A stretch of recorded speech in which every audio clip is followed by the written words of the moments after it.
Welcome back to manager blog. আমার অন্য একটা ব্লগে আপনাদের সবাইকে স্বাগত। আজকে আমি একদম দোকানের মতো পারফেক্ট আচার কিভাবে ঘরে বানিয়ে নেবেন সেটাই দেখাবো। আর কিভাবে বানালে আচার নষ্ট হবে না, অনেক দিন পর্যন্ত রেখে খেতে পারবেন, সেই পদ্ধতিগুলো আপনারা দেখতে থাকুন।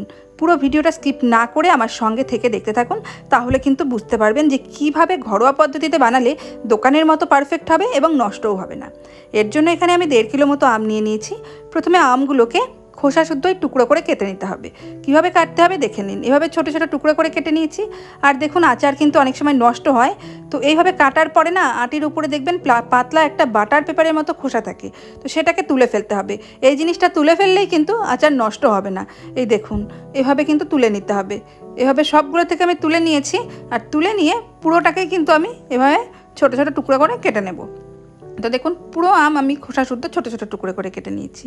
এবার এই আমগুলোকে একটা বড় গামলায় নিয়ে তার মধ্যে বেশি পরিমাণ হলুদ আর 1 চামচ মতো লবণ আমি দিয়ে দিলাম। তা হলুদ লবণ দিয়ে আমগুলোকে খুব ভালো করে এভাবে কিন্তু মেখে নিতে হবে। আর এই আচারটা বানাতে 8 দিন মতো সময় লাগে। তো দেখতে থাকুন। এভাবে আম কিন্তু আমার হলুদ লবণ দিয়ে মাখা হয়ে গেছে। এইবার আমটাকে ঢেকে রাখবো। ফিরে আসলাম 24 ঘন্টা বাদে। 24 ঘন্টার মধ্যে আমি 2-1 বার কিন্তু নেড়ে দিয়েছি। দেখুন 24 ঘন্টায় কতটা জল ছেড়েছে আমের। এইভাবে কিন্তু জলটা ঝরিয়ে নিতে হবে। আর আপনারা যদি জল শুদ্ধ মানে আম কেটেই যদি আচার বানাতে যান, তাহলে কিন্তু আচার নষ্ট হয়ে যাবে।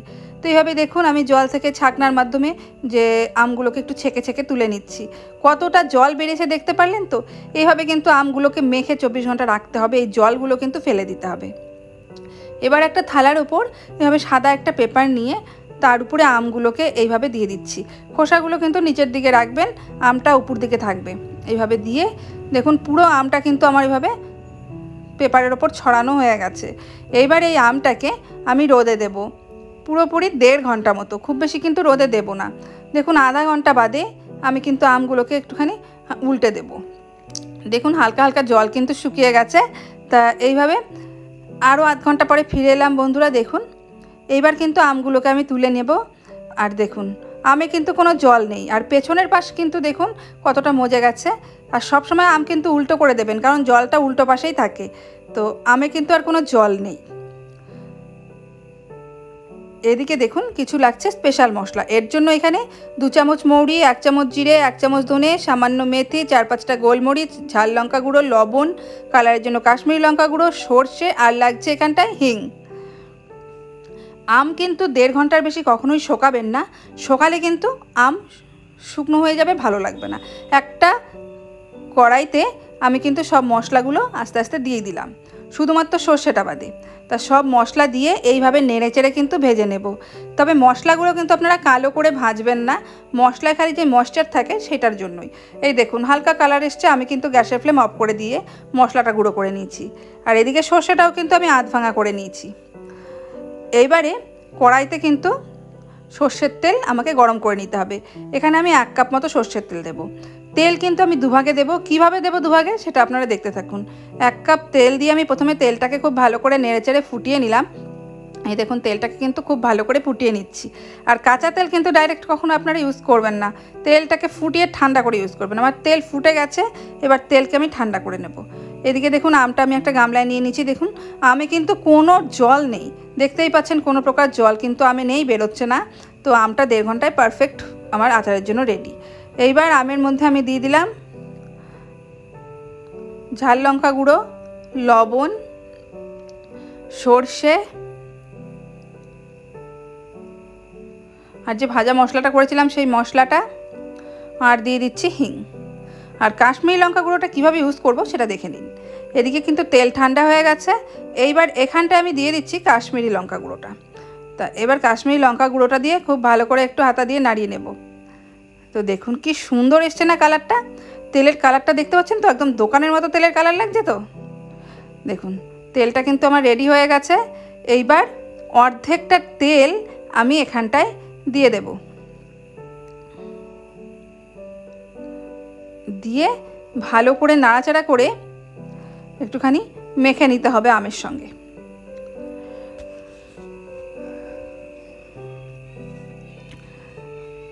এখানে আরেকটু তেল লাগবে আমার। তেলটা আমি ভালো করে আমের মধ্যে ছড়িয়ে দিয়ে ভালো করে কিন্তু মেখে নিচ্ছি। আর মশলা দিয়ে মেখে সঙ্গে সঙ্গে কিন্তু কৌটোয় তোলা যাবে না, এভাবে মশলা দিয়ে মেখে এটাকে কিন্তু গামলাতেই এভাবে 24 ঘন্টা আমাকে রেখে দিতে হবে।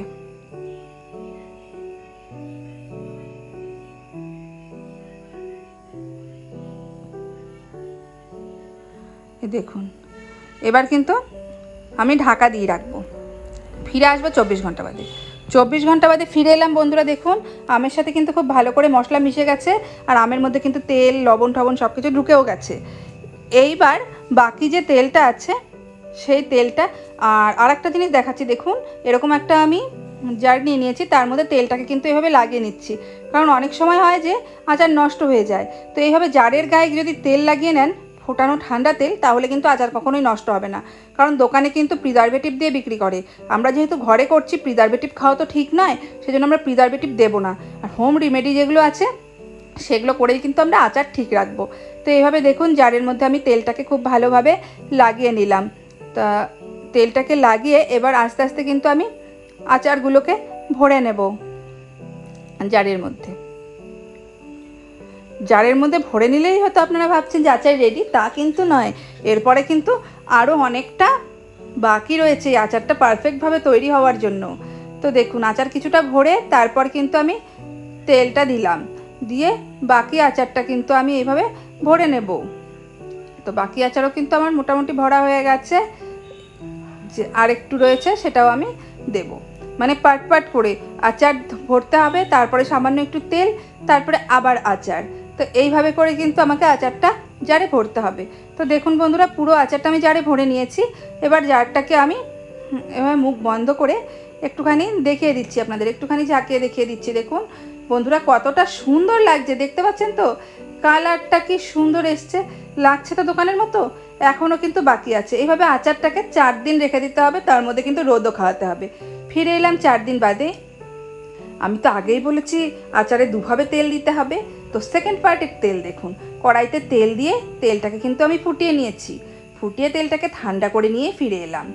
এইবার তেলের মধ্যে দিয়ে দিচ্ছি কাশ্মীরি লঙ্কা গুঁড়ো। তো কাশ্মীরি লঙ্কা গুঁড়ো দিয়ে আবারও তেলটাকে খুব ভালো করে কিন্তু আমি নাড়াচাড়া করে নিলাম।